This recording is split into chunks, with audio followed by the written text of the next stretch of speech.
Ce soir, on va aller faire une très brève révision, hein, juste pour faire le lien avec le dernier module.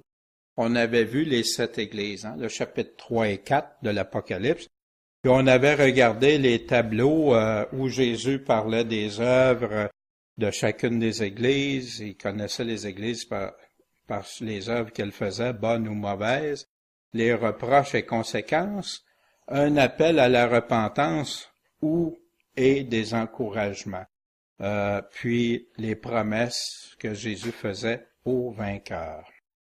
On a vu comment Jésus connaît et décrit les bonnes œuvres.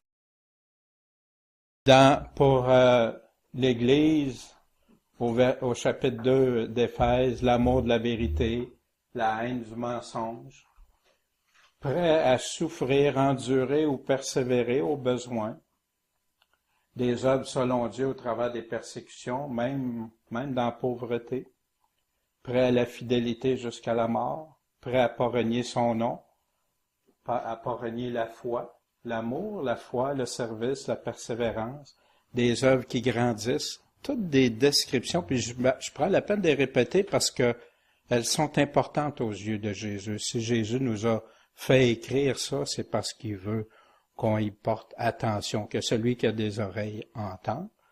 Fait que je crois que c'est très pertinent qu'on se les rappelle.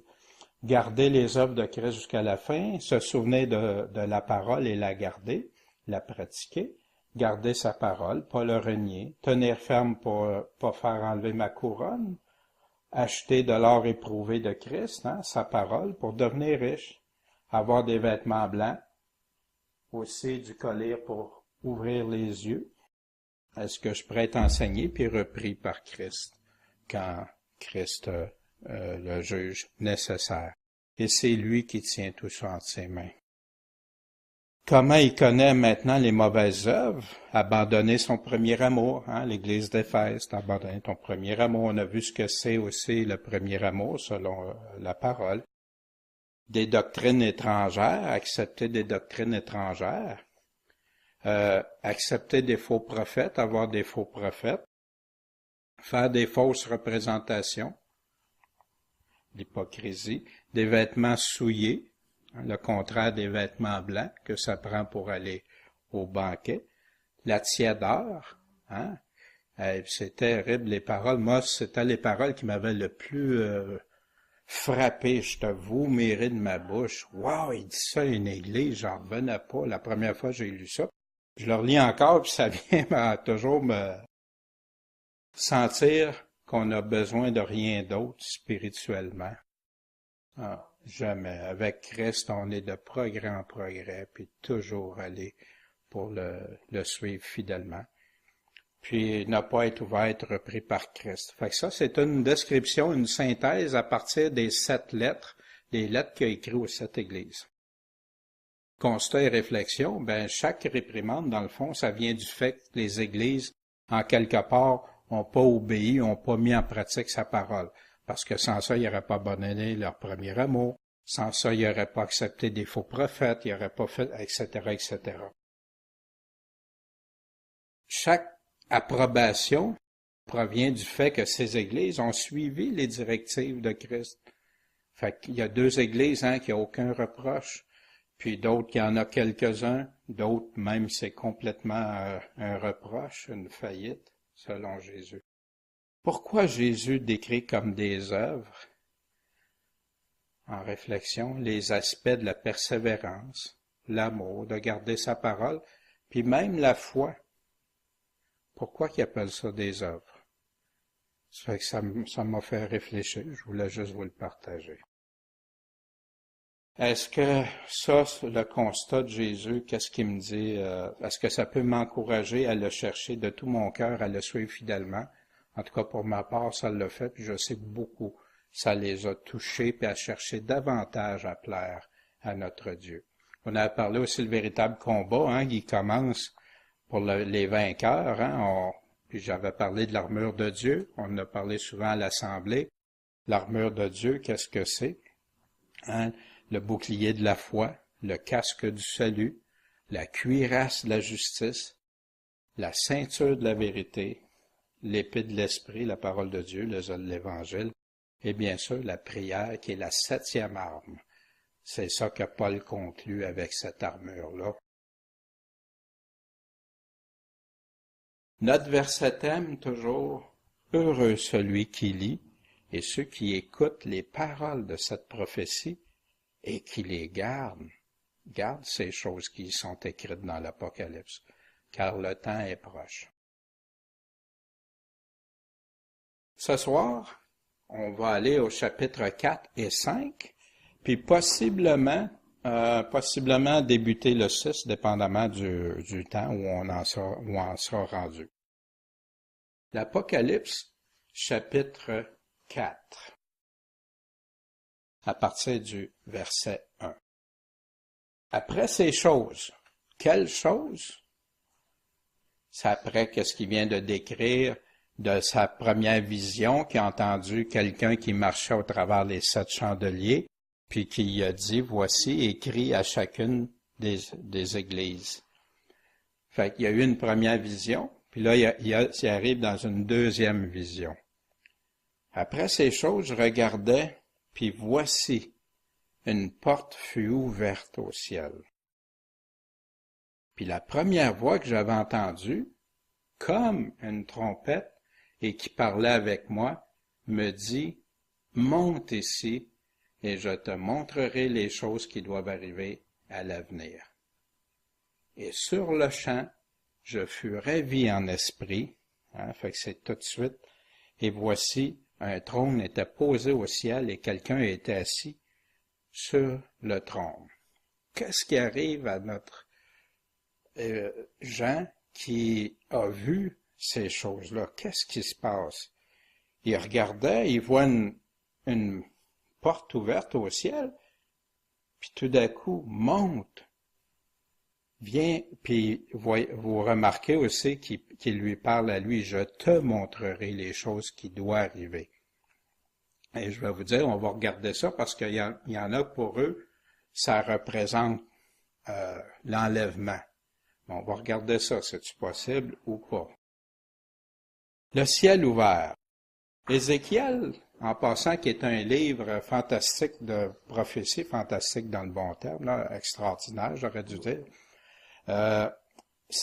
Ézéchiel est un livre qui parle beaucoup de la fin des temps. Il y a beaucoup de prophéties qui se répètent et qui se recoupent. Et d'ailleurs, il y a des choses de l'Apocalypse qui sont dans Ézéchiel, comme dans Zacharie, qu'on va voir plus tard et tout ça. La 30e année, le 5e jour du 4e mois, alors que je me trouvais parmi ceux qui avaient été transportés près du fleuve de Kébar, les cieux s'ouvrirent et je vis des visions divines. Ça ressemble à ce que Jean vit, ça. Les cieux s'ouvrent, puis il voit des visions divines. En passant, est-ce qu'un ou l'autre sont montés au ciel? En esprit, mais de corps. Pas selon le texte, en tout cas. Dans Actes, le ciel ouvert, dans Actes 7, 56, 55, vous vous souvenez d'Étienne, le martyr Étienne, le témoin ou martyr qui est similaire, mais rempli du Saint-Esprit et les yeux attachés au ciel, il regardait au ciel, il vit la gloire de Dieu et Jésus debout à la droite de Dieu. Puis il dit quoi? Voici, je vois les cieux ouverts et le Fils de l'homme debout à la droite de Dieu. Étienne, es-tu dans le ciel? Non. Il voit le ciel ouvert, puis il le voit en vision, il voit Jésus. Alors eux, poussant de grands cris, se bouchèrent les oreilles et se jetèrent tous ensemble sur lui. Pas capable d'accepter. Au moins, quelqu'un dirait ça.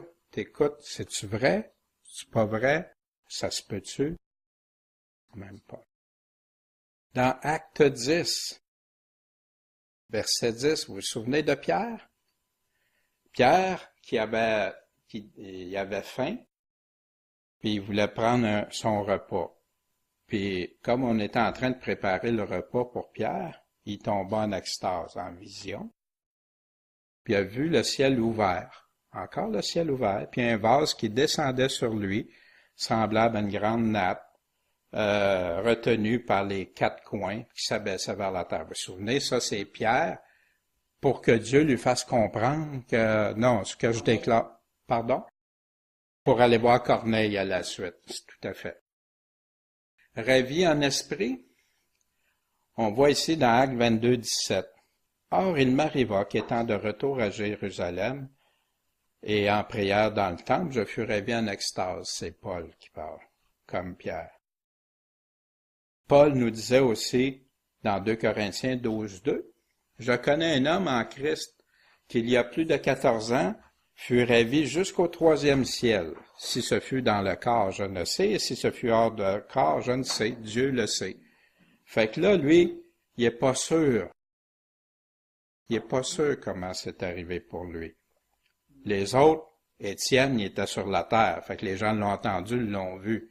Pierre, il était-tu dans le ciel? Non, il était sur la terre, il était en train. L'Apocalypse 1.10, je fus ravi en esprit, parce que ça avait commencé là au chapitre 1 aussi. Sa première vision, il a été ravi en esprit le jour du Seigneur. Et j'entendis derrière moi une grande voix, comme celle d'une trompette. Comme, le mot comme est important. On va y revenir à ça. Apocalypse, chapitre 4, verset 2, « Et aussitôt je fus ravi en esprit, et voici un trône était dressé dans le ciel, et quelqu'un était assis sur ce trône. » C'est le passage qu'on avait lu. Fait que pour être ravi en esprit, tu peux être ravi en esprit, mais le corps, on voit que le corps, dans ces cas-là, était resté là. Sauf Paul, qui est plus sûr, il dit, ça fait 14 ans, puis là, je sais plus, puis première voix. Cette première voix, quand il a été ravi en esprit, le jour du Seigneur, hein, donc le jour du Seigneur, c'est quoi? C'est le jour où la parole de Dieu nous dit des jours de colère ou des jours de rédemption. Les deux sont utilisés pour le jour du Seigneur. Et j'entendis derrière moi une grande voix, comme celle d'une trompette, encore le mot comme, qui disait « Je suis l'alpha et l'oméga, le premier et le dernier ». Fait que bien sûr, cette première voix-là, c'est qui? C'est Christ, Jésus-Christ. Et comme une trompette, dans Ésaïe 58 au verset 1, « Crie à plein gosier, ne te retiens pas, et lève ta voix comme une trompette. » Ça veut dire quoi? Ça veut dire « parle fort ». Puis c'est ça que tu entends. À d'autres places dans l'Apocalypse, il va dire « comme un bruit de tonnerre ». Il parlait, c'était fort. C'est ce qu'il est en train de dire.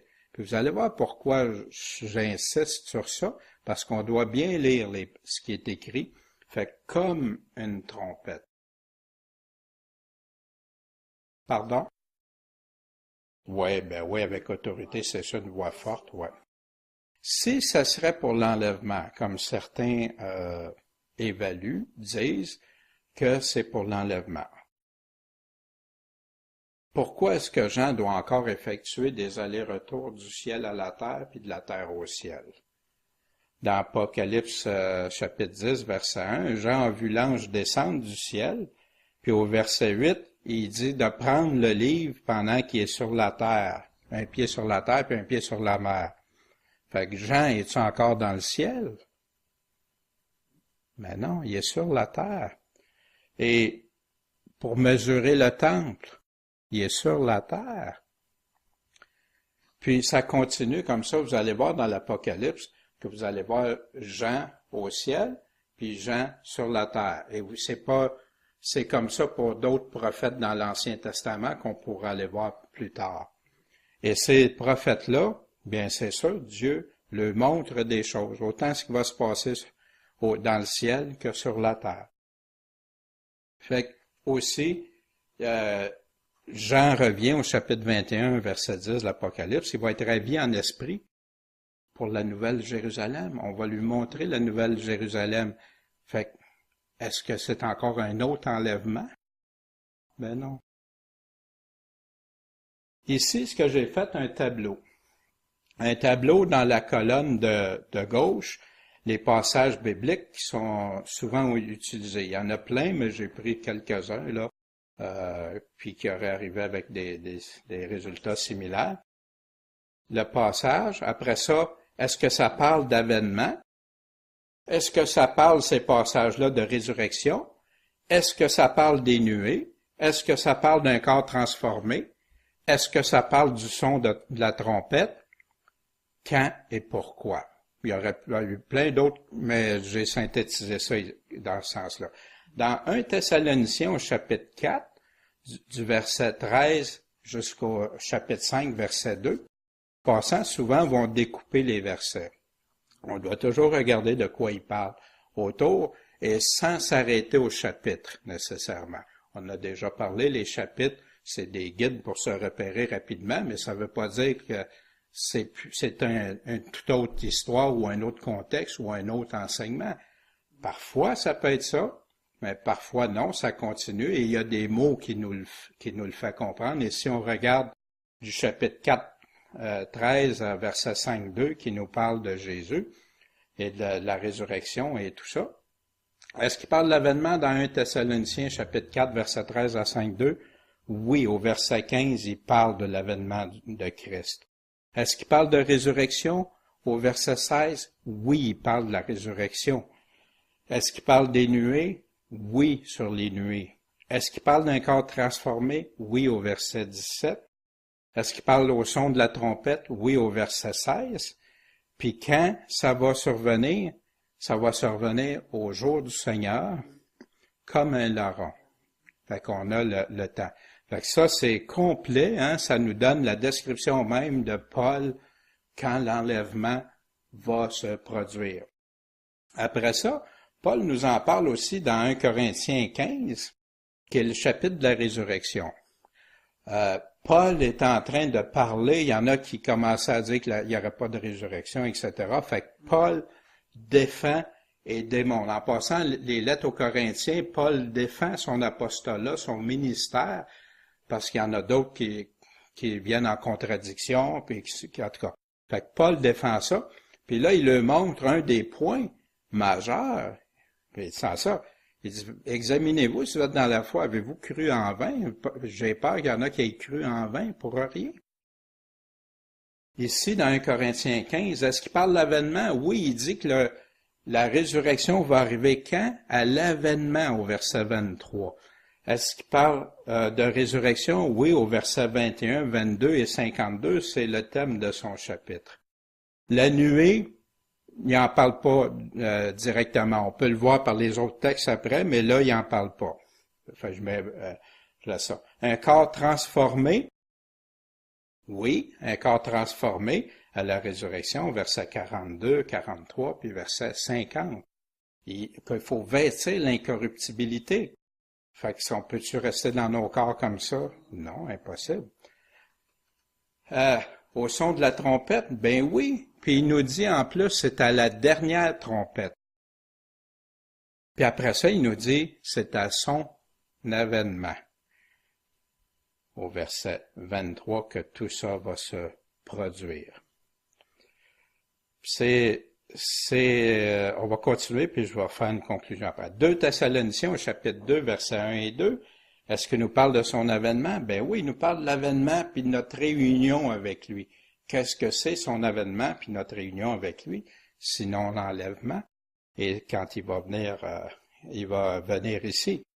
Fait qu'il nous parle de résurrection, réunion avec lui, au verset 1. Nuée, verset 1, chapitre 1, verset 7, puis verset 10. On peut vérifier, je vous laisserai le soin d'aller voir. Corps transformé, ben, en tout cas, je peux pas le mettre directement, mais à la réunion avec Christ, on peut pas avoir un corps corruptible avec lui, en tout cas. Au son de la trompette, non, j'ai mis ça sous suspens. Puis, pour quand? Il nous dit que pour l'avènement du Seigneur puis notre réunion avec lui qui met ensemble, il dit avant, il faut qu'il y ait l'apostasie, puis qu'on ait vu l'homme du péché être révélé, qu'on sache que c'est lui l'Antéchrist. Et dans l'Apocalypse, ce qu'on vient de lire, dans lesquels plusieurs disaient que c'était l'enlèvement, est-ce qu'on parle d'avènement dans ça? Est-ce qu'on dit qu'il y a un avènement dans ça? Non, on dit à Jean, tu montes ici. Jean monte en haut. Y a-t-il une résurrection? Jean monte-tu avec un corps ça nous parle-tu que Jean est monté avec un corps de résurrection? Point d'interrogation. Est-ce qu'il est monté avec des nuées? Point d'interrogation. Corps transformé? Point d'interrogation. Et ça parle pas de son corps. En tout cas, pour moi, c'est clair qu'il parle pas de son corps. Puis, au son de la trompette, il dit comme une trompette, mais il décrit c'est quoi comme une trompette? Il dit au son de la voix. C'est la voix qui est forte, une voix forte. Puis pourquoi qu'il est monté en haut? Pour voir les choses à venir, pour qu'ils viennent. Fait pour moi, c'est très difficile d'en arriver à la conclusion que le chapitre 4, versets 1 et 2 est en train de nous parler de la résurrection, puis de l'enlèvement.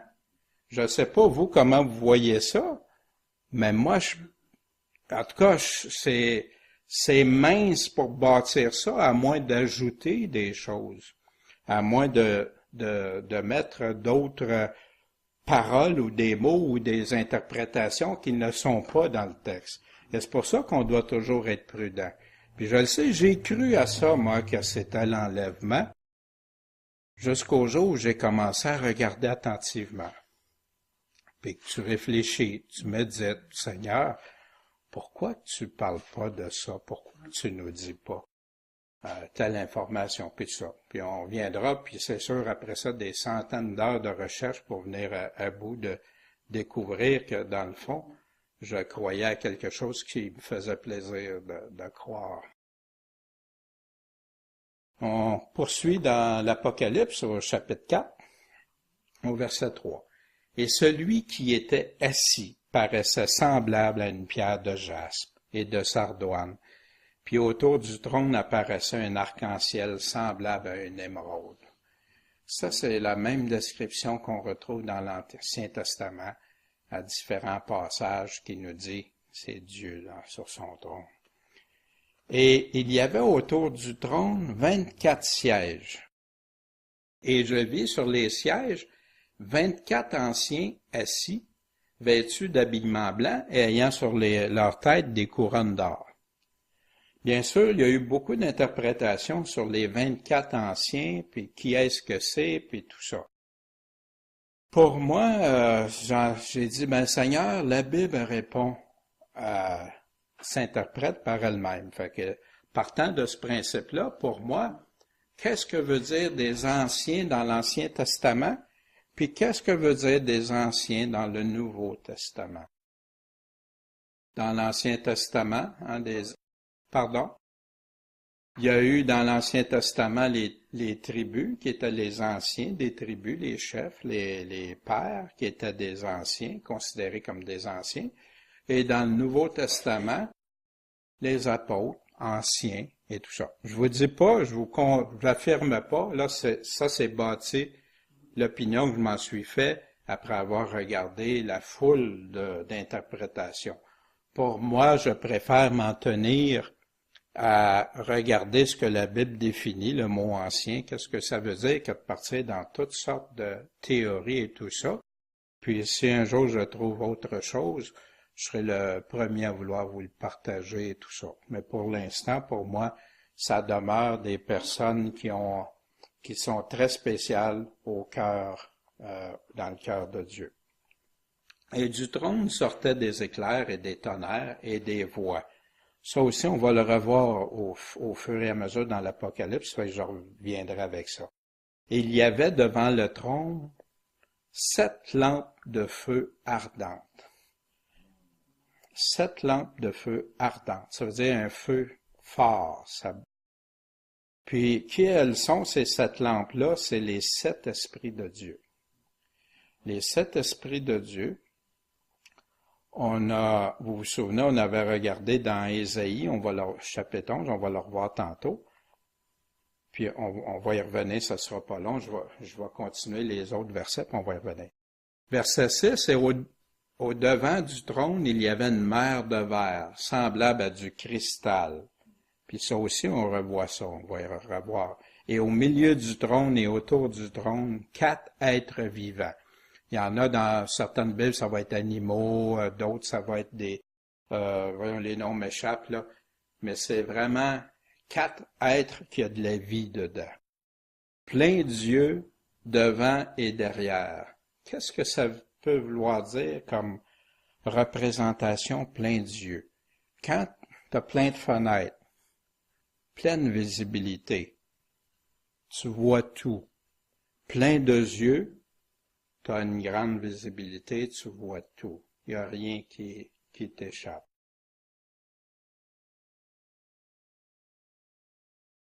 Et le premier de ces êtres vivants-là était semblable à un lion. Un lion, qu'est-ce que ça représente? Une puissance, la force. Le second être vivant était semblable à un veau ou un bœuf, dépendamment quelque chose de fort qui travaille fort. Troisième être vivant avait la face comme un homme. Ah, c'est quelque chose, l'homme qui a de l'intelligence et tout ça. En tout cas, je dis pas que c'est ça, mais c'est ce que ça peut représenter. Puis le quatrième, semblable à un aigle qui vole. Et ça, on va y revenir, l'aigle qui vole, là, ça sera pas long dans quelques diapos. Fait que ça, il décrit les 4 êtres qui sont proches du trône de Dieu. C'est des êtres spéciaux, c'est des êtres que on a d'autres descriptions qu'on va aller voir dans l'Ancien Testament pour nous aider à comprendre. Ça pourrait être dans les qualités ou les qualificatifs, mais on va voir aussi qu'il y a deux qui s'est représenté dans l'Ancien Testament. On va laisser la Bible tenter de nous répondre, puis après on pourrait échanger plus loin sur ça. Au verset 8, et les quatre êtres vivants, il y avait chacun 6 ailes alentour. Et par-dedans, ils étaient pleins d'yeux. Il revient avec les yeux. Puis, qu'est-ce qu'ils font ces êtres vivants-là? Ils ne cessent point de dire jour et nuit. Saint, Saint, Saint, le Seigneur Dieu Tout-Puissant, qui était, qui est, puis qui est à venir. C'est comme ils connaissent Dieu, ils le connaissent comme personne peut les connaître, à part Jésus-Christ, bien sûr. Ils peuvent comprendre du début à la fin de l'éternité. Ils savent que Dieu est saint, puis qu'il existe depuis toujours. Et quand les êtres vivants rendaient gloire et honneur, et des actions de grâce à celui qui est assis sur le trône et à celui qui est vivant au siècle des siècles, et là, on va aller voir qu'est-ce que c'est les 4 êtres vivants selon, dans Ézéchiel, on a Ézéchiel au chapitre 1, versets 5 à 28. Je regardais, et voici, il vient du septentrion un vent impétueux, une grosse nuée, une gerbe de feu, qui répandait de tous côtés une lumière éclatante, au centre de laquelle brillait comme de l'airain poli sortant du milieu du feu. Ça ressemble à des descriptions qu'on a quand le Fils de l'homme revient. On va continuer. Au centre encore apparaissaient 4 animaux dont l'aspect avait une ressemblance humaine. Chacun d'eux avait 4 faces et 4 ailes. Oups! Tantôt, il y a 6 ailes, là, il y a 4 ailes. On va voir ça. On va voir dans la description si ça peut correspondre. Dans Ésaïe, au chapitre 6, verset 1, l'année de la mort du roi Osias, je vis le Seigneur assis sur un trône haut et élevé, et les pans de son vêtement remplissaient le temple. Des séraphins se tenaient au-dessus de lui, et chacun d'eux avait 6 ailes. De 2, ils couvraient leur visage, leur face, et de 2, ils couvraient leurs pieds, puis des 2 autres, ils volaient. Et ils criaient l'un à l'autre et disaient, « Quoi? Saint, Saint, Saint est l'Éternel des armées. toute la terre est pleine de sa gloire. Fait que c'est exactement de Ézéchiel 6.1. Par contre, dans Ésaïe 6.1, excusez-moi, dans Ézéchiel, il en parle, puis il donne la même description, sauf 2 ailes. Et je vais continuer, je vous reviendrai c'est parce que je vais continuer l'étude dans ça. Pardon? Oui. Oui, parce que c'est important, parce que ces êtres vivants-là ont une signification. Et il va donner une description encore plus poussée si on revient dans Ézéchiel, au verset 10. Quant à la figure de leur face, ils avaient tous une face d'homme, et tous les 4 avaient une face de lion à droite, tous les 4 avaient une face de bœuf à gauche ou de veau, et tous les 4 avaient une face d'aigle. Voyez-vous, il y a des affaires, tu dis, oh, regarde, leur face et leurs ailes étaient séparées par le haut, 2 de leurs ailes étaient jointes l'une à l'autre et 2 couvraient leur corps. Là, je ne veux pas vous embarquer parce que c'est des images, là, qu'on essaye de faire des images avec ça, c'est pas toujours évident. Il nous donne une description, et dans Ézéchiel, c'est sûr, ça en a bouleversé plusieurs, là, parce qu'il donne des descriptions avec des cercles ou des roues qui tournent aussi. Chacun marchait droit devant soi et il allait où l'esprit les poussait à aller. Ils se tournaient pas dans leur marche. L'aspect de ces animaux ressemblait à des charbons de feu. Ressemblait à des charbons de feu, ça veut dire quoi? Ça brillait. Il y avait soit comme du feu, comme de la lumière, comme quelque chose qui brillait. C'était comme l'aspect des flambeaux et ce feu circulant entre les animaux. Nous autres, on voit de la lumière, on voit du feu ou quelque chose, puis il jetait une lumière éclatante et il en sortait des éclairs. On va le revoir ça dans l'Apocalypse, les éclairs et tout ça, le tonnerre. Puis les animaux couraient et revenaient comme la foudre. Ça veut dire que ça bouge dans le ciel. C'est très dynamique, puis il y a quelque chose, puis c'est pour ça que je vais vous revenir plus tard avec ça, parce qu'on va arriver un peu plus loin, et on va revenir avec les 4 êtres vivants. Ce que je voulais faire avec vous, c'est vous démontrer que ces 4 êtres vivants-là, dans l'Apocalypse, on les retrouve ailleurs. Je ne sais pas si vous avez remarqué, depuis qu'on a commencé l'Apocalypse, on retrouve un peu partout dans les livres, la Bible, ce que c'est, des explications. Des fois, ça ne veut pas dire qu'on a tout à 100%, l'éclairage, mais ça nous dit, puis si on regarde, on lit autour de ces passages-là, il nous explique qu'on est rendu à la fin des temps, puis il nous donne plein de précisions. Dans Ézéchiel aussi, il va nous parler de plein d'autres choses, des oliviers et de différents autres aspects. Ézéchiel 10.12, et pourquoi ces 4 êtres vivants-là sont des chérubins, et le corps entier des chérubins, leur dos, ils les appellent directement, leurs mains, leurs ailes, ainsi que les roues de chacun des 4 étaient entièrement couverts d'yeux. Fait qu'Ézéchiel ici est en train d'essayer d'expliquer sa vision, comme Jean qui essaye d'expliquer sa vision avec des mots qu'il connaissait de ce temps-là. Fait que c'est pour ça, des fois, lui, il va donner une description. Nous autres, aujourd'hui, ça va être plus facile à découvrir certaines choses. D'autres que tant qu'on les verra pas, on pourra pas certifier que c'est ça. Fait que quand il y a des choses dans l'Apocalypse que Jésus nous dévoile, que maintenant on peut connaître. Exemple, la marque, la bête, que tout le monde aurait ça. Qui pouvait dire ça avant? Personne. Que tout le monde verrait des personnes à Jérusalem, toute la terre les verrait en même temps. On pouvait-tu dire ça il y a 30 ans, 50 ans? Etc. Les roues, je l'ai entendu, on les appelait tourbillons, et chacun avait 4 faces. Encore là, ce qui nous le prouve que c'est encore ça. Le premier avait une face de chérubin, le second une face d'homme, le troisième une face de lion, puis le quatrième une face d'aigle.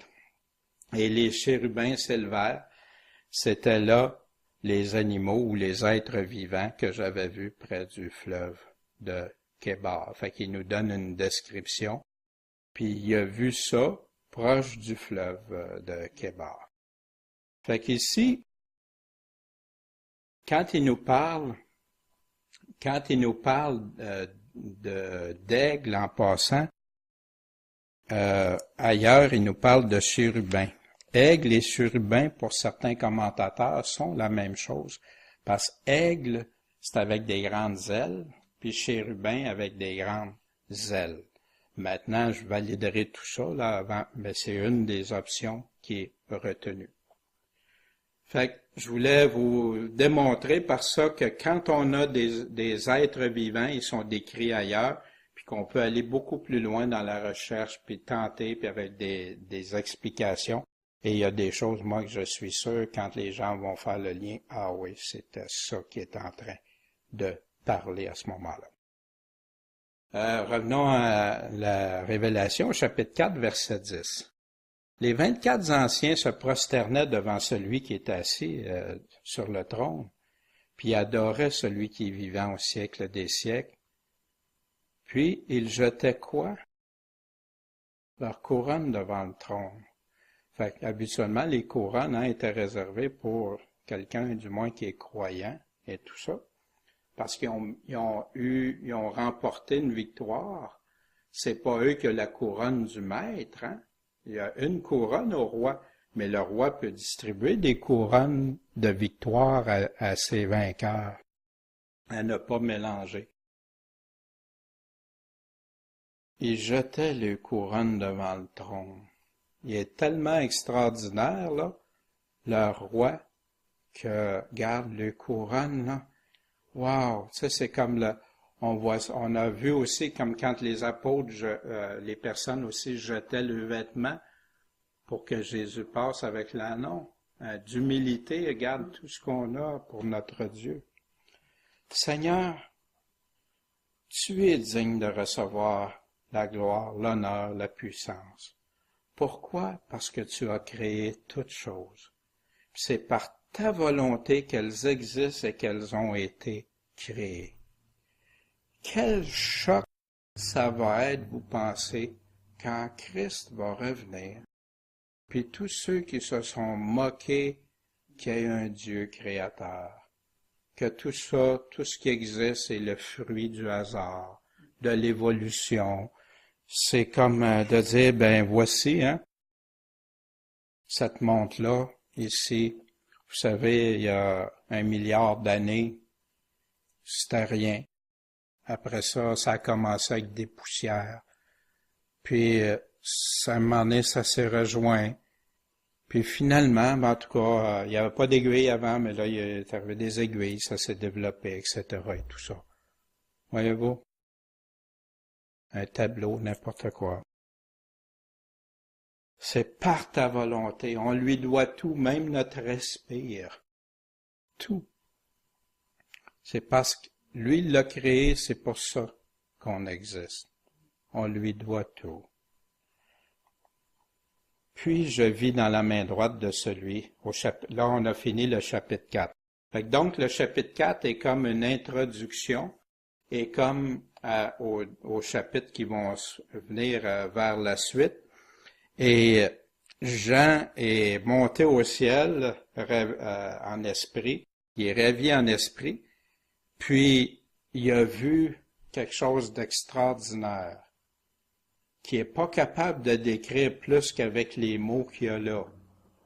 Mais il y a une chose qu'on sait, il y a un Dieu tout-puissant en haut. Puis ceux qui sont là l'adorent, lui rendent gloire, lui disent, c'est toi qui mérites tout, c'est toi, il confirme la gloire de Dieu. Chapitre 5, au verset 1. Puis je vis dans la main droite de celui qui était assis sur le trône un livre écrit au dedans puis au dehors. Quand tu regardes, ça pouvait être un rouleau, hein, parce que les livres à ce moment-là, la grosse majorité, c'était des rouleaux. Et même, je crois que le mot grec, ça fait longtemps, je n'ai pas vérifié, mais il me semble que c'était ça, un rouleau. Ben, je vous dis ça, c'est toute réserve, faudrait que je revérifie. Qui est écrit en dedans et en dehors, scellé de 7 sceaux. Fait que, si c'est un livre Puis pourquoi qu'on dirait écrit en dedans et dehors, hein? Si tu as un rouleau, puis tu vois de l'écriture au dehors, puis il y en a à l'intérieur aussi.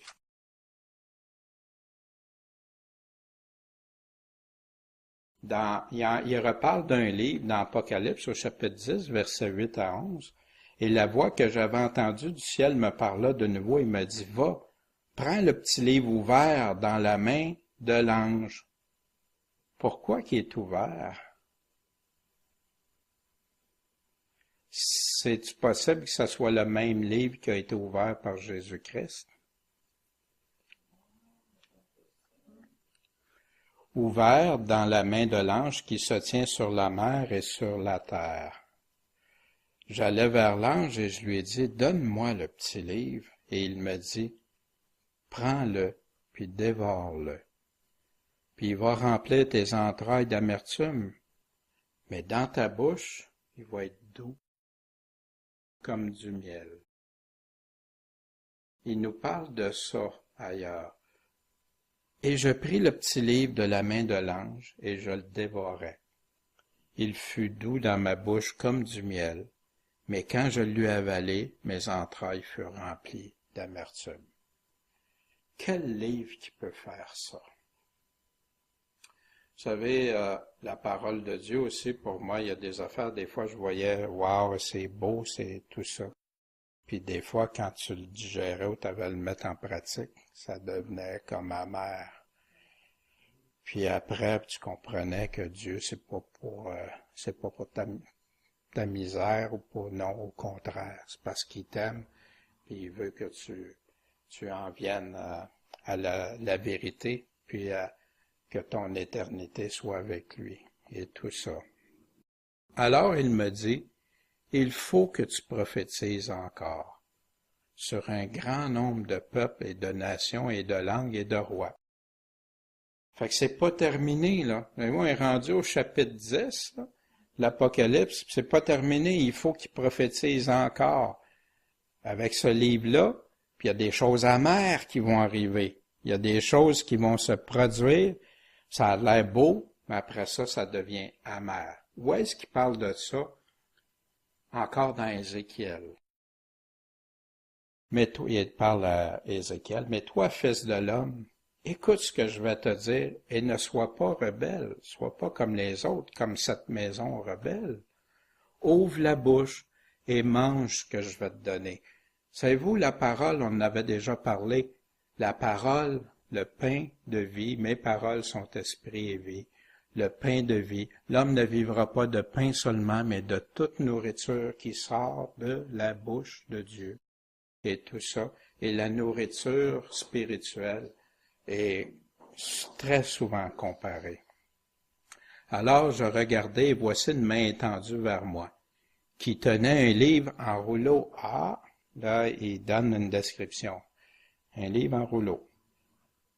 Elle le déploya devant moi, et il était écrit au dedans et au dehors. Mais qu'est-ce qui était écrit? Des lamentations, des plaintes et des gémissements qui étaient écrits. Le côté amer, là, il est là. On va continuer, puis il va nous le confirmer. Ça continue au chapitre 3, verset 1, qui est la suite. Hein, Puis il me dit, Fils de l'homme, mange ce que tu trouves, mange ce rouleau et va, parle à la maison d'Israël. Voyez-vous, ça c'est un exemple de chapitre, là, hein, la phrase a été coupée, puis on met un chapitre, ou la suite. Et j'ouvris la bouche, et il me fit manger ce rouleau. Ça ressemble-tu à Jean, ça? Mange ce rouleau qui est écrit en dedans, en dehors. Puis, on va voir aussi la suite, puis on va avoir la confirmation.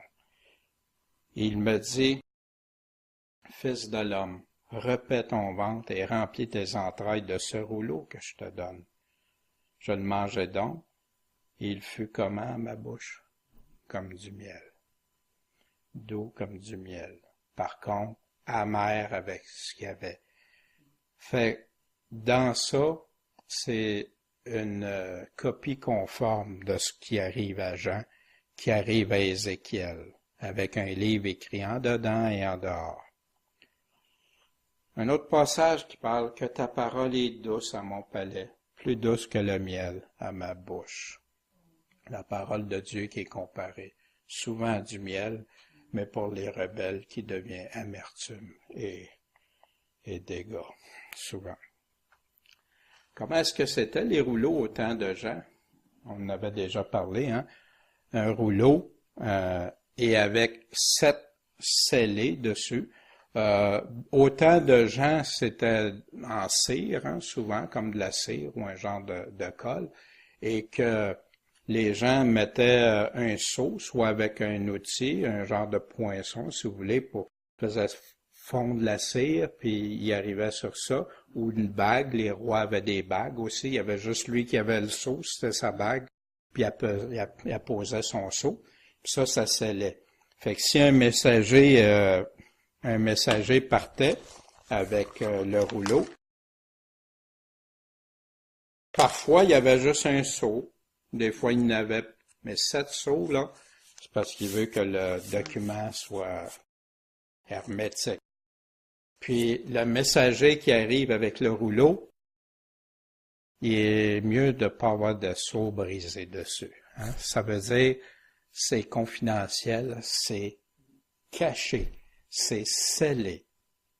Personne peut l'ouvrir autre que le destinataire, à qui c'est destiné. Aujourd'hui, on a des enveloppes cachetées, hein? Et parfois on a des seaux aussi. Moi, je me souviens, dans mon travail, on avait des systèmes aussi qui permettaient qu'on savait si quelqu'un avait tenté d'ouvrir, hein, l'enveloppe, la lettre ou le document. Ça fait que ces rouleaux-là qui étaient scellés. Les scellés, on en parle aussi dans Daniel 12, chapitre 12, verset 4. « Et toi, Daniel, cache ces paroles et scelle ce livre jusqu'au temps de la fin. » Là, c'est Dieu qui dit à Daniel, là, tu scelles le livre, tu caches ça, là. C'est juste au temps de la fin. Plusieurs le parcourront, puis là, la connaissance va augmenter vers la fin, mais pas avant la fin. Ils sont cachés, ça. Les gens n'avaient pas une grande connaissance de Daniel autrefois, de plus en plus. Dans Ésaïe 8:20, qui nous dit « À la loi et au témoignage, sinon pas d'étoile du matin, pas de connaissance de Dieu. Mon peuple périt par manque de connaissance, etc. » Dans Daniel, chapitre 12, verset 9, il dit « Va, Daniel. » Parce que Daniel, il demandait « Mais quand est-ce que ça va arriver? » Puis tout ça, qu'est-ce que... Dieu répond « Va, Daniel, car ces paroles sont cachées et scellées jusqu'au temps de la fin. » Je vais aller voir dans Apocalypse, chapitre 22, verset 10. Voyez-vous le contraste ici? Et il me dit, ne cache pas les paroles de la prophétie de ce livre, car le temps est proche. Mets pas de sceau dessus. Ouvre-les le livre de l'Apocalypse. Pourquoi tant de gens sont confus?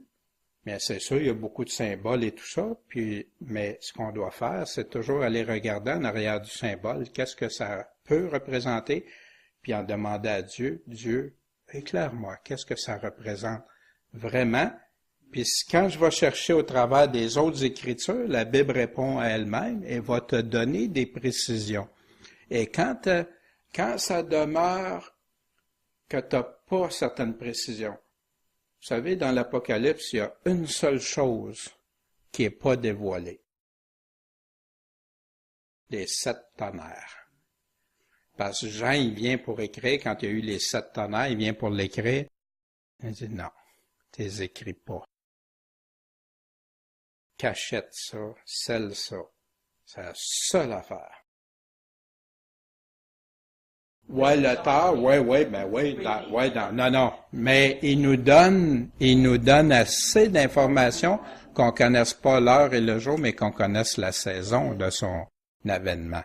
Il nous le dit lui-même dans Matthieu 24, comme le figuier. Dans Luc, il nous dit, vous savez reconnaître tous les arbres, et le figuier aussi, quand il bourgeonne, ben vous savez que la saison approche. Puis il compare ça avec tous les signes qu'il vient de donner. Comment reconnaître ces temps-là? Ça fait qu'ici, ça fait un contraste, hein, les scellés. Bien, c'est les scellés. On a aussi dans Ésaïe 29, versets 9 à 16, « Soyez étonnés, stupéfaits, excusez-moi. Soyez aveuglés et éblouis. Ils sont ivres, mais n'ont pas de vin. Ils chancellent, mais pas par la boisson forte. Car l'Éternel a répandu sur vous un esprit d'assoupissement. Oh. Il a fermé vos yeux, les prophètes, il a voilé vos têtes, les voyants. » Puis ça me rappelle ça dans 2 Thessaloniciens, chapitre 2, quand il dit qu'il m'a envoyé un esprit d'erreur, d'égarement, parce qu'ils n'ont pas l'amour de la vérité. C'est pas la vérité qu'ils veulent, ils veulent des choses pour leur faire plaisir, qui va faire l'affaire, qui est intéressant, qui est agréable. Vous aussi, toutes les visions sont devenues pour vous, comment? Comme la parole d'un livre scellé. Fait qu'on donnerait un homme qui saurait lire en lui disant, lis ceci. Ben, je peux pas lire parce qu'il est scellé, ce livre-là. Ou qu'on donnerait un homme ne sachant pas lire en lui disant, lis ceci, puis qui répondrait, mais je sais même pas lire. Et le Seigneur dit, puisque ce peuple s'approche de moi de sa bouche, et qu'il m'honore de leurs lèvres, mais leur cœur est éloigné de moi. Alors, des fois, je trouve ça triste des personnes, on loue le Seigneur, on adore le Seigneur, etc., mais ils l'honorent du bout des lèvres, ils font toutes sortes de choses puis leur cœur est éloigné. Il dit pourquoi? Puisque la crainte qu'ils ont de moi, c'est pas un commandement, n'est qu'un commandement, enseigné des hommes.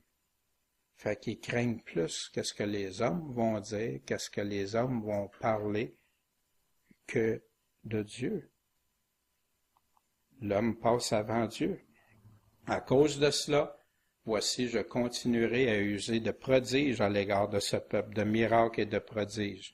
La sagesse de ces sages périra, et l'intelligence de ces intelligents disparaîtra. Et malheur à ceux qui cachent profondément leurs plans, leurs desseins, pour les dérober à l'Éternel, qui font leurs œuvres dans les ténèbres, puis qui disent, qui nous voit, qui nous connaît, qui sait qu'est-ce que je fais de pas correct, personne ne le sait. Pervers que vous êtes, l'argile sera-t-elle estimée à l'égal du potier? Vous vous souvenez, Paul nous parle de ça, il va chercher ça dans ses pas. Tellement que l'ouvrage ne dise de celui qui l'a fait, il m'a pas fait, et que l'œuvre dise de l'ouvrier, il n'y entend rien, il comprend pas. Ici, qu'est-ce que Dieu est en train d'essayer de dire? Ben, les personnes, au lieu de se tourner vers Dieu, ils vont le louer, ils vont en parler. C'est exactement quand Jésus dit « Seigneur, Seigneur », mais vous faites pas ce que je vous dis. Vous mettez pas en pratique. Vous allez pas, etc. Fait qu'il s'en sert ici, puis dire que la parole devient comment pour ces personnes-là? Elle devient voilée. Elle devient scellée. Fait, ah oui, il va y avoir toutes sortes d'explications, mais pas selon ce que Dieu dit vraiment. Et on poursuit au chapitre 5, verset 2. Puis je vois aussi un ange, marque remarquable entre parenthèses parce que c'est spécial cet ange-là. Et en passant, on va en voir beaucoup d'anges. Et c'est pour ça qu'un peu plus loin, là, dans le cours, on va faire un genre d'étude sur les anges, les chérubins, les séraphins, etc. Puis on va faire le tour pour essayer de voir si on peut pas apprendre des choses intéressantes sur ça. Je vis aussi un ange remarquable par sa force qui criait à haute voix. Qui est-ce qui est digne d'ouvrir le livre puis d'en délier les sceaux? Wow, il y a un livre, là, il est scellé. Puis là, ça prend quelqu'un pour l'ouvrir. Mais ça prend quelqu'un de digne. C'est pas n'importe qui peut ouvrir ça, c'est scellé, ça, c'est au destinataire seulement. Mais nul ne pouvait, ni dans le ciel, ni sur la terre, ni en dessous de la terre, ouvrir le livre, ni le regarder. C'est spécial, hein? Ça va revenir souvent, ça. Dans le ciel, sur la terre ou en dessous de la terre. On va voir aussi toute créature, tout ce qui vit, qui va louer Dieu, ou qui va dire, Dieu, t'as raison, ou qui va dire, oh, de qui ça peut bien être? Et je pleurais fort parce que personne n'était trouvé digne d'ouvrir le livre, ni de le lire, ni de le regarder. Pourquoi qu'il pleurait? Pourquoi qu'il pleurait fort? On venait de lui dire, Jean, regarde là, viens, je vais te montrer les choses. Monte ici, je vais te montrer les choses à venir. Puis là, il voit, puis il comprend que c'est dans ça. Mais personne ne peut l'ouvrir. C'est comme, viens, je vais te montrer comment aimer, suivre le Seigneur, comment être sauvé, comment avoir ses promesses. Mais je ne suis pas capable d'ouvrir ma Bible. Je ne peux pas te le montrer. Il n'y a personne qui peut l'ouvrir. Oui, je fais une analogie, là, bien sûr, elle est boiteuse, mais Jean se sent tout triste. Puis il y a un des anciens, un des 24, qui me dit, ne pleure pas. Voici le lion qui est de la tribu de Juda, la racine de David, a vaincu pour ouvrir le livre, puis pour en délier les 7 sceaux. Le lion de la tribu de Juda, c'est une des prophéties, on va la voir, qui vient de la Genèse. Et on va aller voir aussi la racine de David, d'où ça vient.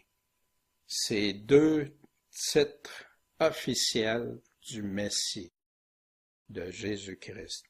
Puis il a vaincu pour ouvrir le livre. Il a remporté la victoire. Puis il peut délier les 7 sceaux. Le lion de Juda, c'est quand le père de Joseph est en train de décrire comment c'était pour aller pour chacun des 12 de la tribu d'Israël. Puis il dit, toi, Judas, c'est des prophéties que c'est Jacob,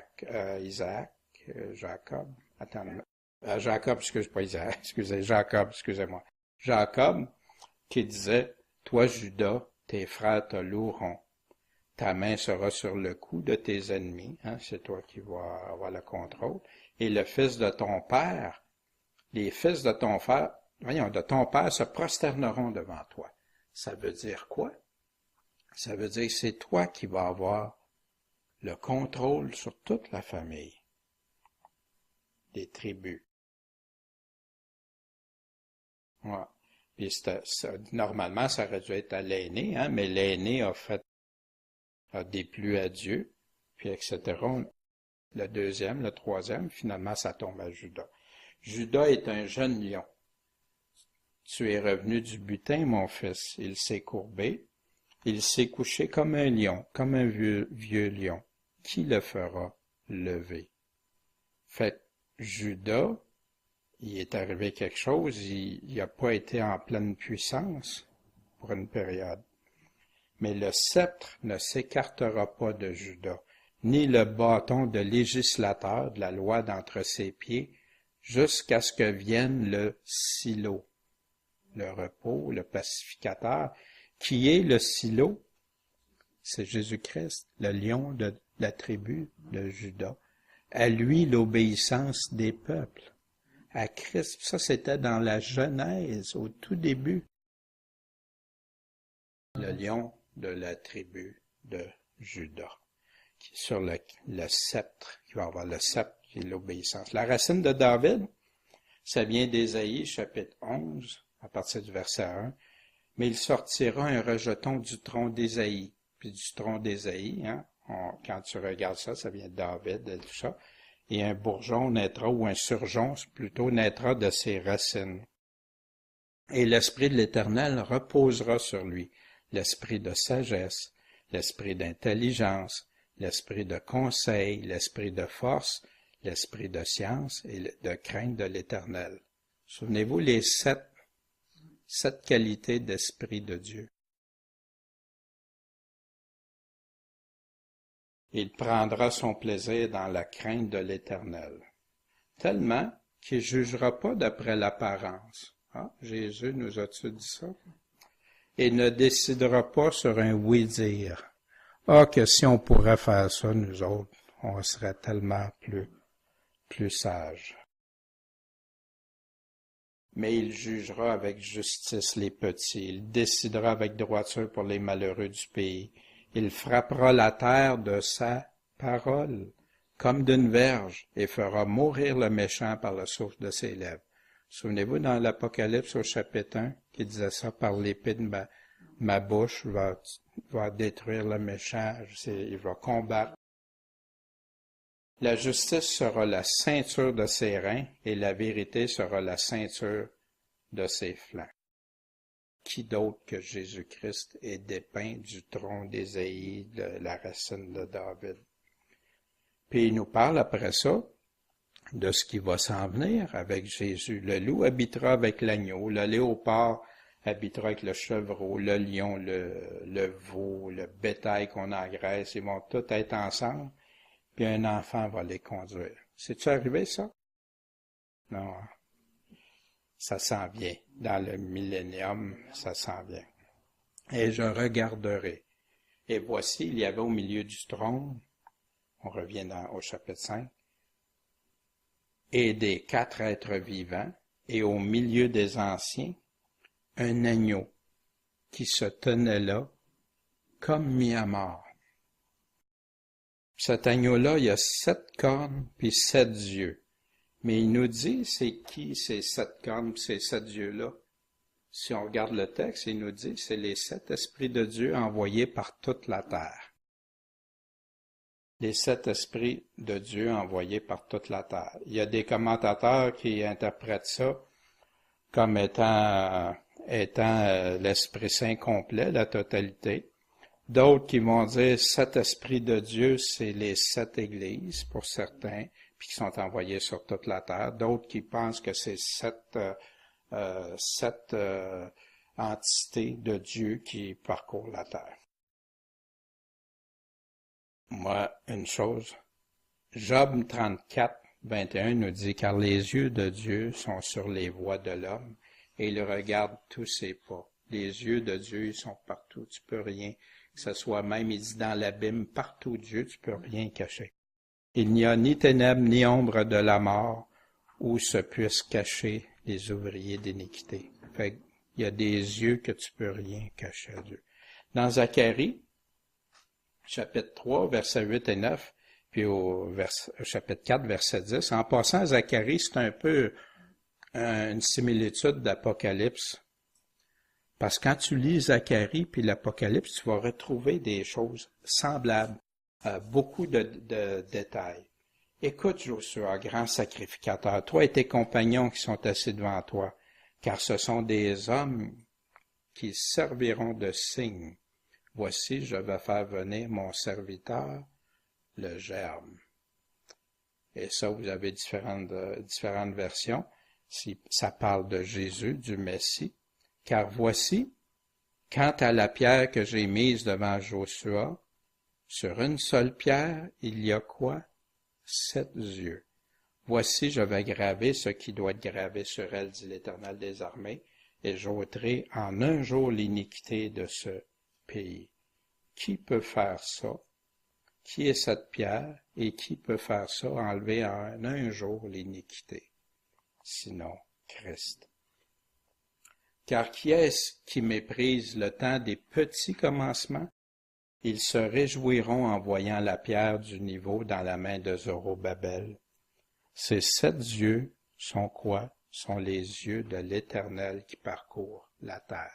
Fait qu'encore là, dans l'Ancien Testament, il nous confirme. Puis quand on regarde attentivement autour des textes, on a d'autres informations, mais ça, j'y reviens plus tard avec Zacharie. Là, ce soir, je voulais vous démontrer aussi les yeux.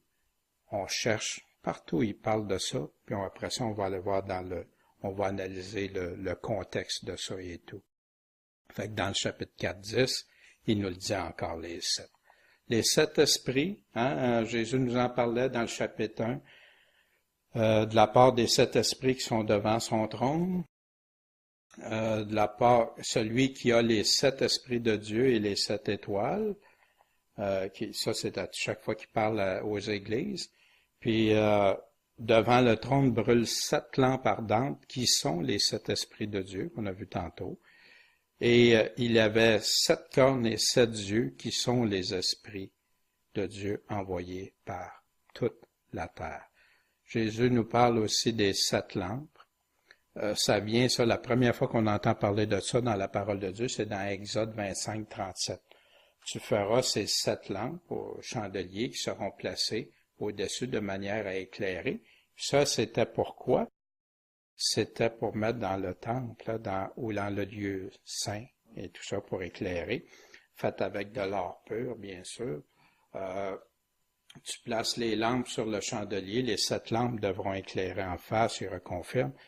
Puis dans Zacharie 4 aussi, que vois-tu? Je réponds, je regarde et voici, il y a un chandelier tout en or, surmonté d'un vase, puis il porte 7 lampes avec 7 conduits pour les lampes qui sont au sommet du chandelier. Il est en train de nous décrire, Zacharie, qu'est-ce qu'il voit. Ces 7 lampes-là sont quelque chose d'important pour Dieu. C'est les 7 lampes qui éclairent, les lampes, les lumières, vous vous souvenez, on avait vu, vous êtes la lumière du monde. Une ville située sur une montagne ne peut être cachée. C'est pour ça que j'ai pas de misère à croire les 7 esprits qui sont les 7 lampes et tout ça peuvent être les 7 églises. Je ne confirme pas, mais je vous dis ce que actuellement. Matthieu 5,15, et on n'allume pas une lampe pour la mettre sous le boisseau, mais on la met sur le chandelier. Puis là, elle éclaire ceux qui sont dans la maison. Que votre lumière luise ainsi devant les hommes, afin qu'ils voient vos bonnes œuvres. En passant, des fois, il y en a qui ils vont tellement loin que pas sauvés par les œuvres, qu'ils disent à des gens que fais pas d'œuvres, puis tout ça, puis tu essaies d'être sauvé par tes bonnes œuvres. Non, on fait des bonnes œuvres parce qu'on aime Dieu, parce qu'on est sauvé, puis on accomplit les bonnes œuvres que lui a déterminées d'avance pour nous. Et, pardon? Ben oui. Puis, dans les œuvres, moi, une place que j'aime bien aller regarder, quelles sont les œuvres que Dieu a préparées pour nous. Dans l'Apocalypse, sur les 7 églises, il m'en parle des œuvres qu'il aime, des œuvres qu'il aime qu'on accomplisse, puis il me parle aussi des mauvaises œuvres à pas accomplir.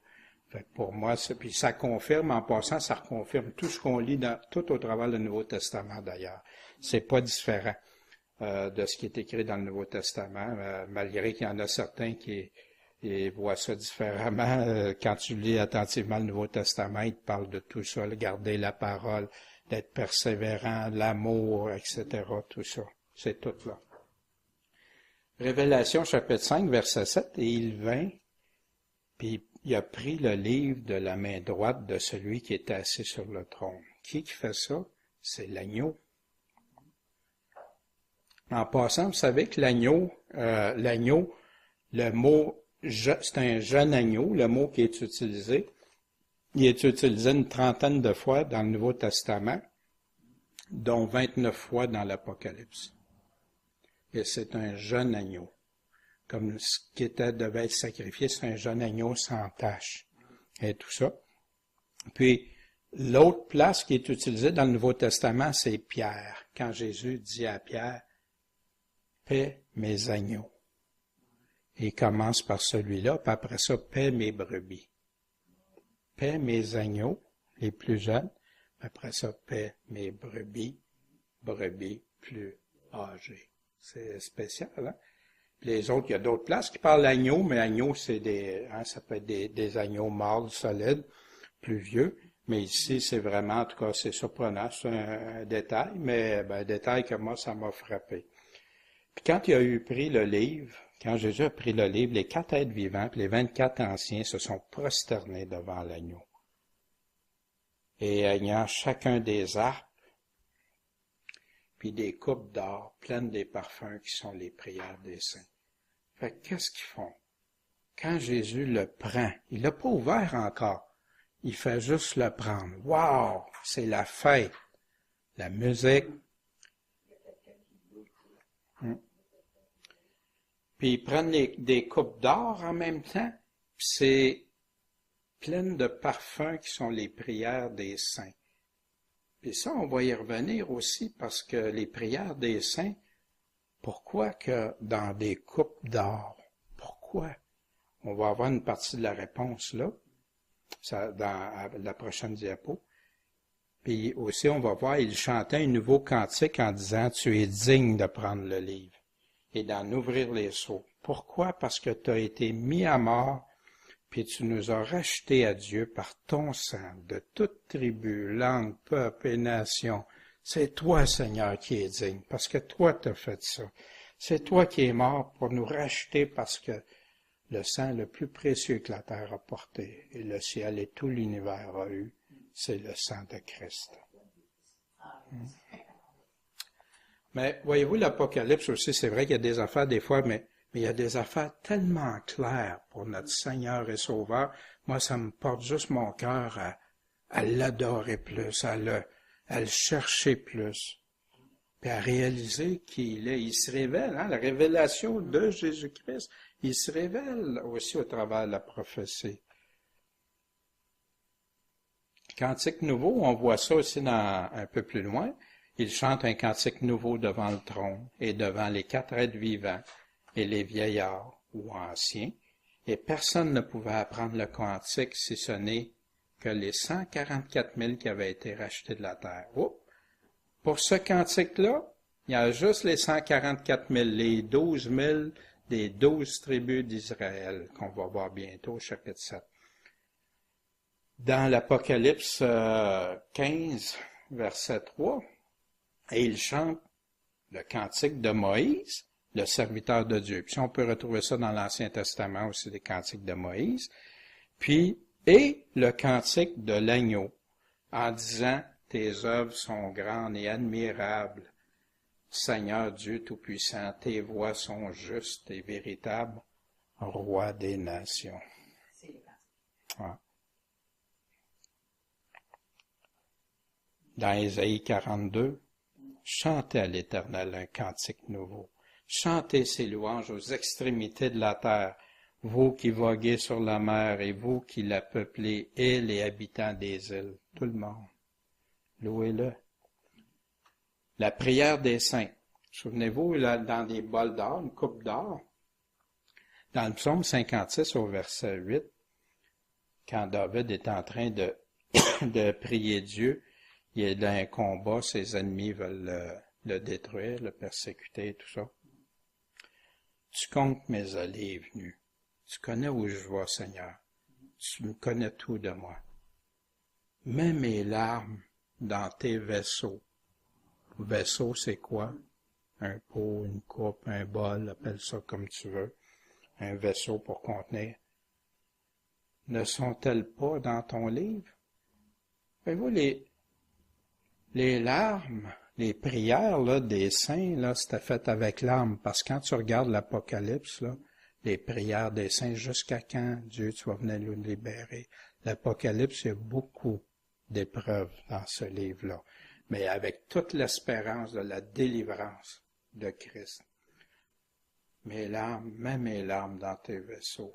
Les parfums, là, c'est les prières et les larmes. Le jour où je crierai à toi, mes ennemis seront repoussés en arrière. Je sais que Dieu est pour moi. Avez-vous de l'assurance? Lisez les psaumes. David, je louerai Dieu et sa promesse. Je louerai l'Éternel et sa promesse. Je m'assure en moi, je m'assure dans les autres, dans les hommes, je m'assure en Dieu. Là, je ne crains rien. Que me ferait un homme? Jésus y allait même plus loin, il disait quoi? Il dit, craignez pas ceux qui peuvent même tuer le corps. Après ça, ils peuvent rien faire. Votre vie éternelle, c'est moi qui l'ai entre les mains. Craignez-les pas. Ouais, mais Seigneur, non, c'est ça qu'il nous dit si souvent. Il nous rassure avec ses paroles. Ô Dieu, j'accomplirai les vœux que je t'ai faits. Je te rendrai des actions de grâce. Pensez-vous que Dieu accepte quand c'est fait comme ça?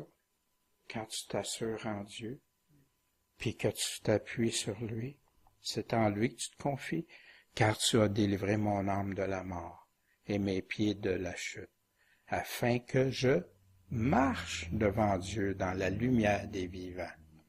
Marcher avec Christ est toujours ce que le plus important pendant qu'on est ici, sur cette terre comme enfant de Dieu. Cantique nouveau aussi dans le psaume 40, verset 3 ou verset 4, dépendamment des versions de Bible. Il a mis dans ma bouche un cantique nouveau, une louange à notre Dieu. Beaucoup l'ont vu. Puis qu'est-ce que ça a fait? Ils ont eu de la crainte. Puis qu'est-ce que ça a fait, cette crainte-là? C'est ça qui les a amenés à se confier en l'Éternel. Savez-vous, aujourd'hui, c'est le contraire. Non, il ne faut pas que personne ait peur. Faut pas faire peur à personne parce que ça peut ils vont se détourner ou ça. Mais non, quand Dieu, puis ça, le cantique nouveau, on va voir plus tard dans quel contexte ça se fait. Ouais, ah oui, ben oui, pas une crainte paralysée que tu fais plus rien. Mais non, la crainte de Dieu, c'est haïr le mal. La crainte de Dieu, c'est d'haïr le péché comme Dieu déteste le péché.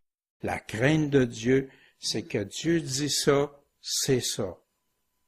Si Dieu dit ça, puis c'est pas ça pour moi, j'ai pas la crainte de Dieu.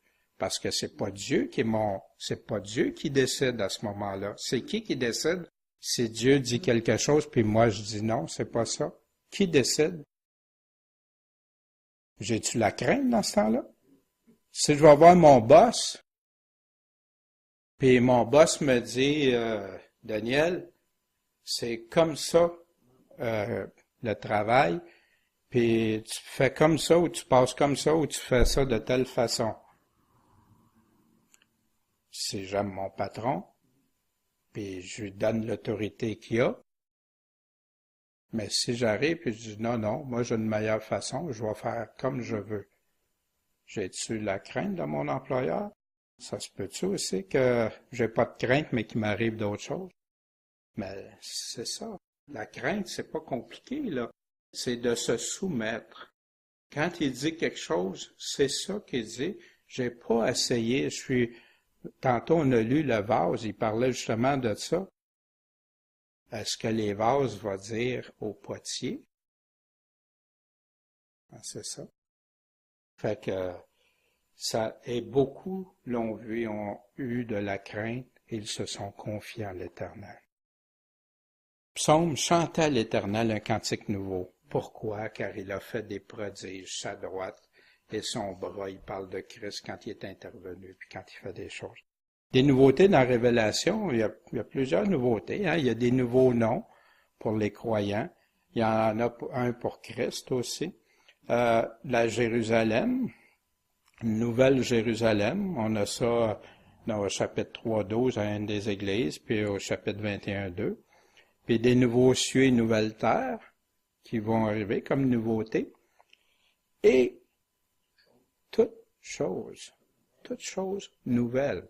Déjà, nous, toutes choses sont nouvelles pour nous quand on aime Christ, on a accepté qu'on était pécheur, qu'on s'est repenti, puis qu'on a dit, Seigneur, maintenant, ma vie t'appartient. Tu es mon sauveur, mais pour être mon sauveur aussi, il me demande qu'il soit mon Seigneur. Je t'appartiens, je te suis maintenant, Seigneur. Et à partir de là, notre cœur, la nouvelle naissance et tout ça, tout est transformé. On n'a plus la même vision des choses. On n'a plus le même intérêt que le monde a et tout ça. Et là, nos pensées sont gardées en Jésus-Christ, pour Jésus-Christ, par Jésus-Christ. Et là, il nous parlait par contre de toutes nouvelles choses quand il va changer tout le ciel, Nouvelle Jérusalem, la terre, les cieux ne seront plus les mêmes, pas du tout. Révélation chapitre 5, on continue. Et tu nous as fait rois et sacrificateurs à notre Dieu, et nous régnerons sur la terre. Wow! Le Seigneur a fait des rois et des sacrificateurs pour Dieu, puis on va régner. Où? Sur la terre en passant. Ça reprend dans Apocalypse chapitre 1, verset 6, qui a fait de nous, c'est qui nous en passant?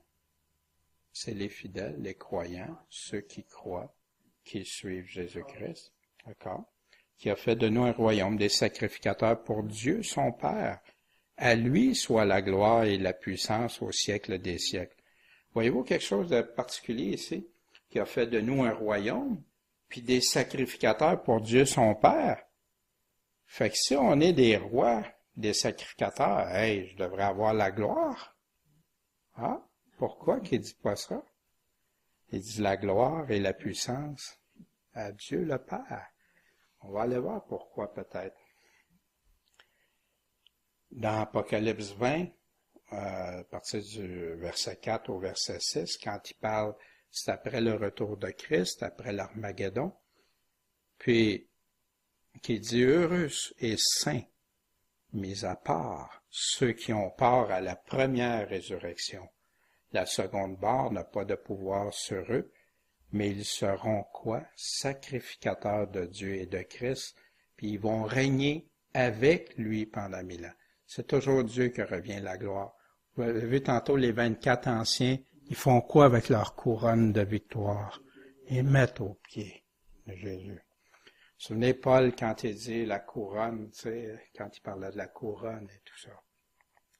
Sacrificateur dans 1 Pierre, l'apôtre que justement Jésus disait, paix mes agneaux.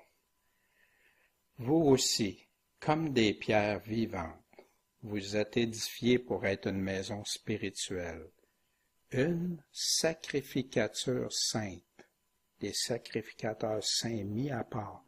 Pourquoi? Afin d'offrir des sacrifices spirituels agréables à Dieu par Jésus-Christ.